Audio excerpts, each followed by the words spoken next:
Thank you so much. So thank you for attending this first presentation. And today I'm going to talk about new ideas for cities and urban planning in the age of the green transition. And I like to start my presentation by looking at the basic trend of population worldwide. And from this United Nations projection, we can see that population, of course, world population is increasing and will increase, and in particular, more and more people will live in urbanized area. As of 2006, there are more people living in small, medium, and large-sized cities rather than rural areas. But where actually people lives in the world? If we look at this map, this population density map, we can see that, in fact, people live in a very large, they are concentrated in a very small, actually, parts of the globe. We can see a large conurbation like in India, in East Asia. Of course, we can also a little bit see Java. We have large megalopolises also in Africa and South America. Of course, we have also large cities and urbanization in Central Europe and in the eastern side of the United States. But what about the place where we stand? What about Scandinavia, Nordic countries? One could argue that from an urban point of view, we don't have so many things to say. But is it really so? Let's look at another map. In this new map, we see actually an agglomerated map of world infrastructures. This includes roads, railways, internet cables, electrical lines, pipelines, and so on. Actually, what we can see now with this new map is that a large portion of the world, or at least of the land surface, is covered by infrastructures, man-made infrastructures. They are designed, built, and of course they are maintained. And to the extent that we could argue that there is some sort of a planetary actually urbanization. So how do we put together actually these two maps? Well, cities and urbanized areas actually occupy only 3 to 4% of the land surface, but they need a huge amount of energy and resources in order to be built and in order to function. They need minerals like cement, asphalt. They need, of course, biological resources like food, water. We need the energy, of course.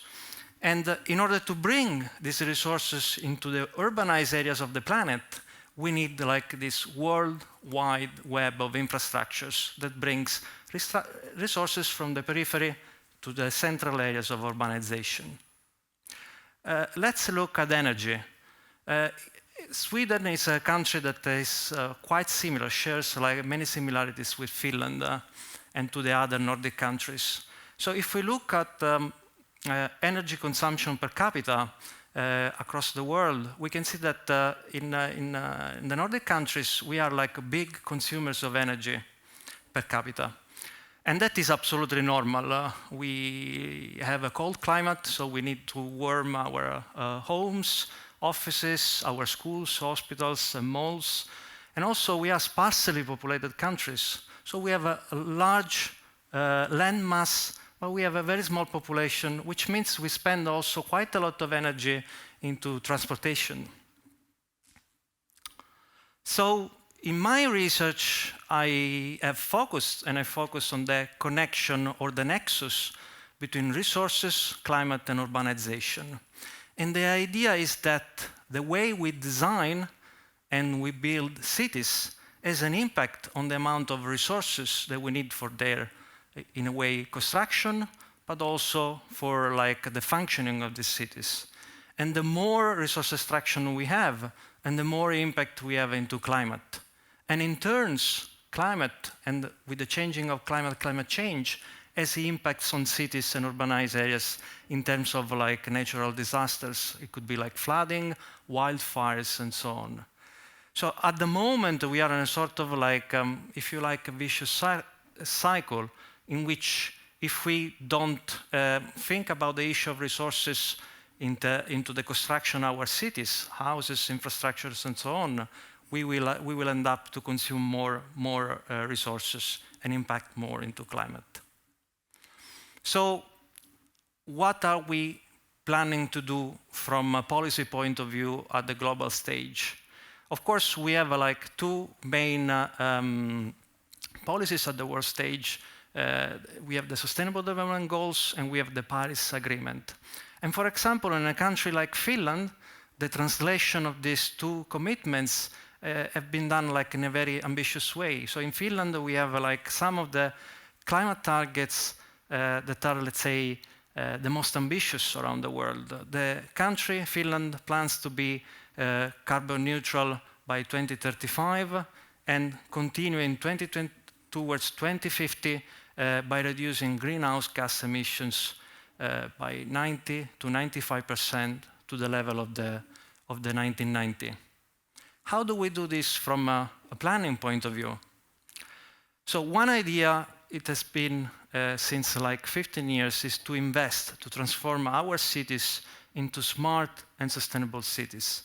This means to retrofit our existing cities with technologies like big data, sensors, artificial intelligence, and so on, to make these cities more efficient, more livable, and more sustainable.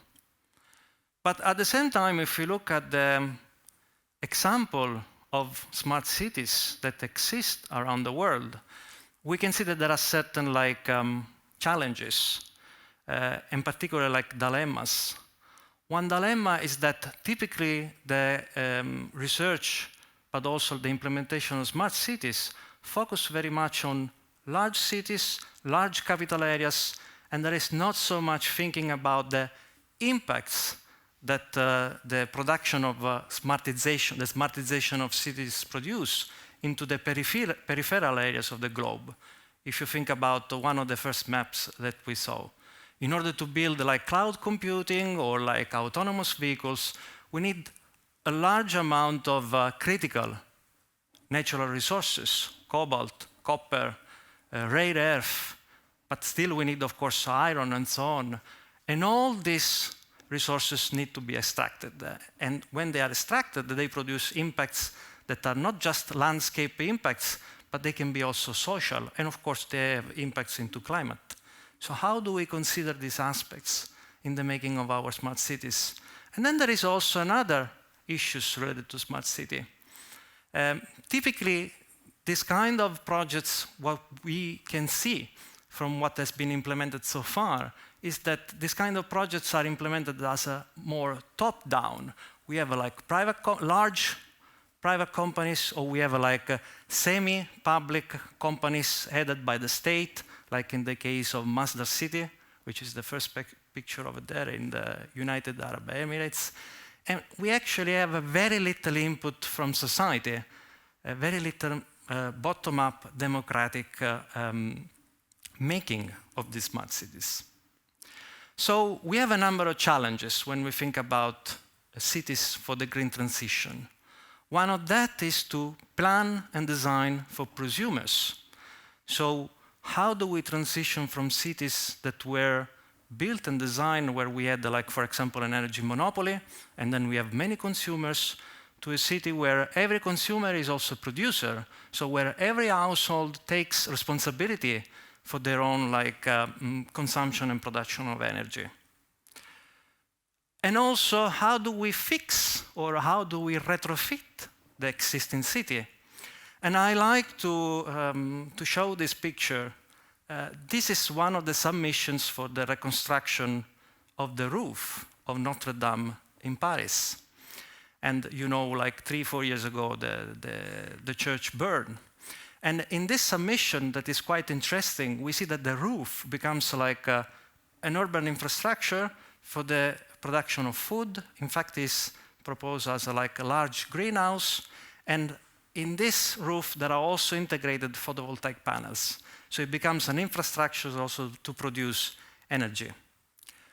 Of course, this proposal was not actually selected for the reconstruction of the city, but in my opinion, it's interesting because it shows like a sort of a potential conflict. That is, how do we transform our existing cities? How do we bring into these city centers like new renewable energy technologies without impacting like national monuments and national heritage. And we know that in Europe, this kind of heritage is very important for our national identity. So how do we fix the existing city that has so much identity values? And how do we bring technologies in a constructive way? And then one other challenge is related actually to the job of planners and architects. You know, we typically design in a CAD environment, or in the old times we were using paper and pens, so everything is in a way black and white, and the question of materials come pretty much like towards at the end of the process. But in reality, to build even a simple home, we need like a large amount of resources, and they have to be extracted from basically all over the world, as we saw in the first slide. It has been estimated that every year in the developed world, we consume 10 tons of resources per capita. Most of it is asphalts and is cement, but it includes also iron ore, of course, and also copper and all the other minerals that we use for our devices. So we need to consider like the aspect of materiality when we plan and design future cities. So, and this is also to conclude, the vision that I express in a way in my work regarding like future cities in the green transition is one that I call of a resourceful city. And a resourceful city of the future, hopefully of the present, will be the city where we have a symbiosis between like urban and energy systems in a way that can create like a new concept of aesthetics, for example, of energy aesthetics. And in these pictures over here, I bring the example of the small town of Piteå in the north of Sweden, where in the group in Sweden, one of my colleagues like, was able like, to, through a research project, to design a new solar park that is not only like a functional and an industrial facility, but it creates also a meeting place for the community that is aesthetically pleasant and well, creates also identity for that area.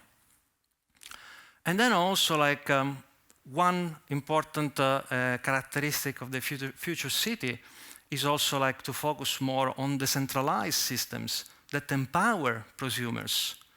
In the European Union, we have a vision to implement in the next years 100 positive energy districts.